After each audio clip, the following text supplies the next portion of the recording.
Arestado ang ranked number 3 regional level most wanted person sa isinagawang manhunt operation ng Laguna First Provincial Mobile Force Company noong Biyernes. Alamin ang buong detalye sa ulat ni Kevin Pamatmat mula Laguna. Kevin. Naghihimas na ngayon ng malamig na rehas ang isang lalaki matapos madakip sa isinagawang manhunt operation ng Laguna First Provincial Mobile Force Company sa San Pedro City.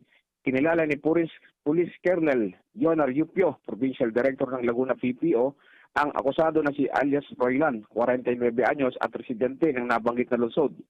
Sa ulat ni Force Commander Police Lieutenant Colonel Alexander Alvarez, matapos matukoy ang kinararoon ng akusado ay agad silang nagsagawa ng operasyon kasama ang San Pedro City Component Police ganap na alas 9:40 ng gabi, March 6, 2026 sa Barangay Magsaysay na nagresulta nga sa pagkaka-aresto ng akusado.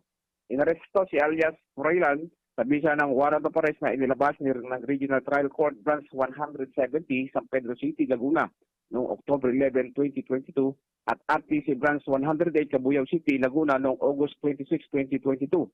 Naharap ang akusado sa mga kasong rape by sexual assault, 5 counts of rape na walang kaukulang piyansa at acts of lasciviousness. Mula Laguna, Kevin Pamatmat, Newslight.